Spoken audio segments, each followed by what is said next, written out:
ମୂଳ ଶାସ୍ତ୍ର ବେଦରେ ଏଇ ସହରର କଥା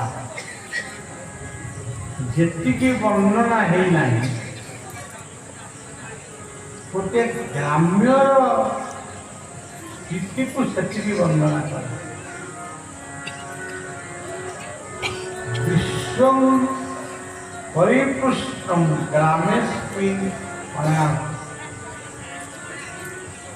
ବିଶ୍ୱର ଆତ୍ମା ଗାଁରେ ରହିଛି। ଏଇ ଦେଖନ୍ତୁ, ଆମେ ଆସିଲେ ଏଠି ଗୋଟେ ଭାଗବତ କଥା ହଉଛି। ଆପଣମାନେ ସବୁଦିନ ବି ଆସୁଥିବେ, କିଏ ବି ଆସୁନଥିବେ। କିଏ କ'ଣ କାହାକୁ ଅନୁରୋଧ କରିଥିଲା, ତମେ ହରିବୋଲ ପକାଅ, ହୁଳି ହୁଳି ପକାଅ, ବନ୍ଦାପନା କର। କିଏ କଥା କ'ଣ କିଏ ଆପଣମାନଙ୍କୁ କହିଲେ? କିଏ ଅନୁରୋଧ କରିଥିଲା?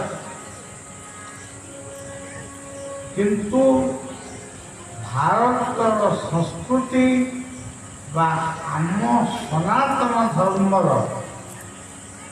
ଶ୍ରେଷ୍ଠତ୍ୱ ହେଲା ଆମର ବାଜା ନ ବାଜିଲେ ବି ଚଳିବ। ଆମ ମାଆ ମାନଙ୍କ ପାଖରେ ଯେଉଁ ହୁରୁ ହୁରି ଶବ୍ଦ ଅଛି, ସେ ଶବ୍ଦରେ ମଧ୍ୟ ଭଗବାନ ବହୁତ ଖୁସି ହୁଅନ୍ତି। ଆପଣ ଜାଣିଛନ୍ତି,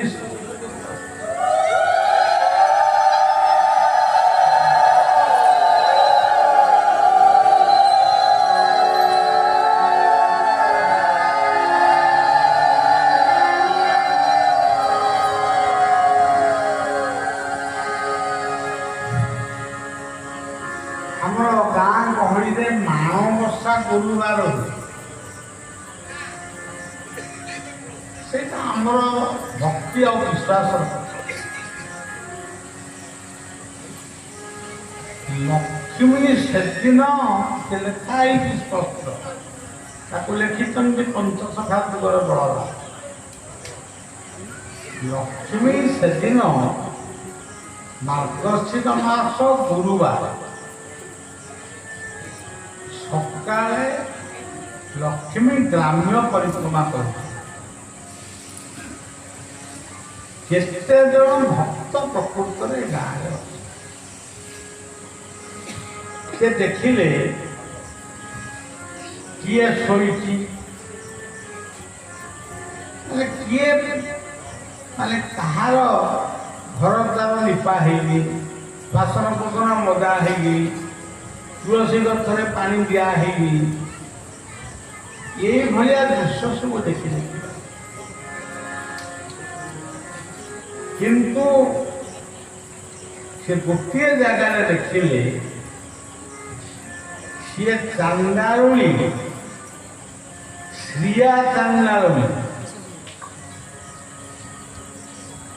ଯେଉଁ ଶ୍ରୀ ଶବ୍ଦକୁ ନେଇ ଆମେ ଆଜି ବି କହୁଛୁ ଶ୍ରୀମନ୍ଦିର, ଆମ ଜଗନ୍ନାଥଙ୍କ ମନ୍ଦିରର ଅନ୍ୟ ଏକ ନାମ ହେଉଛି ଶ୍ରୀମନ୍ଦିର। ଶ୍ରିୟା ଚାନ୍ଦାରୁଣୀ ନାମକ ଏକ ମା, ସିଏ ଲକ୍ଷ୍ମୀଙ୍କର ପାଦପଦ୍ମ ଚିତାରେ ପକେଇ କାଟିଛି, ଗୋବରରେ ଘର ଲିପିଛି।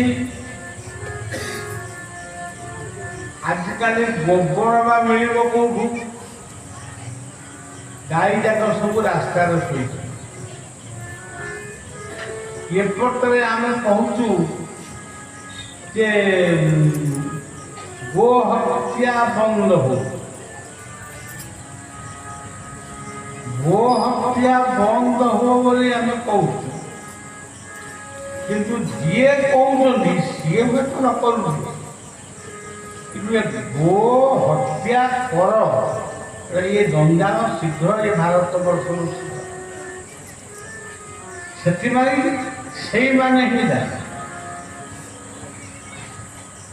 ଗାଈ ମାନେ ମାନେ ବନ୍ଧ ବାଡ଼ରେ ଶୋଇଲେ ତାଙ୍କ ପାଇଁ ଖାଇବାକୁ ବି କିଛି,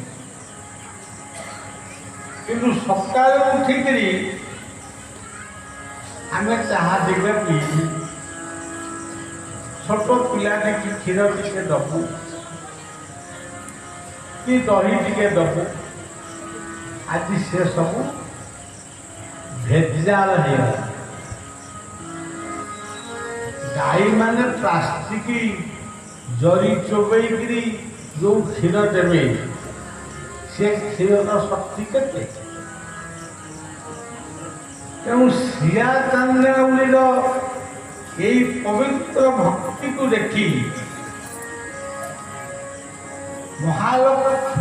ମହାଲକ୍ଷ୍ମୀ ସିଏ ଆଉ କାହାରି ଘରକୁ ନ ଯାଇ ସିଆ ଚାନ୍ଦାଉଳିର ଘରକୁ ଯାଏ। ଏହାର ପ୍ରକୃତ ଅର୍ଥ ବି କ'ଣ? ଯେଉଁଠି ନାରୀ ସଦାଚାରୀ ପତିବ୍ରତା ଆଉ ପୁରୁଷ ସଦାଚାର ବ୍ରତକୁ ଅବଲମ୍ବନ କରେ, ସେ ଆଉ କେଉଁ ବ୍ରତ କରୁଛି କି ନାହିଁ ମୁଁ କହିପାରିବି। ସେ ରାମନବମୀ ନ କରୁନେଇ, ଜାଗର କରୁନେଇ, ଜନ୍ମାଷ୍ଟମୀ କରୁନେଇ, କିନ୍ତୁ ସଦାଚାର ନାମକ ବ୍ରତକୁ ସେ ପାଳନ କରୁଛି। ସେଇ ଘର ହେଉଛି ବୈକୁଣ୍ଠ। ସେଇଠି ପ୍ରକୃତର ଲକ୍ଷ୍ମୀ ଆଉ ନାରାୟଣ ଅଛନ୍ତି। ଯେଉଁଠି ସଦାଚାର ନାହିଁ, ସଦାଚାରିଣୀ ମା ନାହିଁ, ସିଏ ଘର କେବେ ବି ବୈକୁଣ୍ଠ ହେଇପାରେ।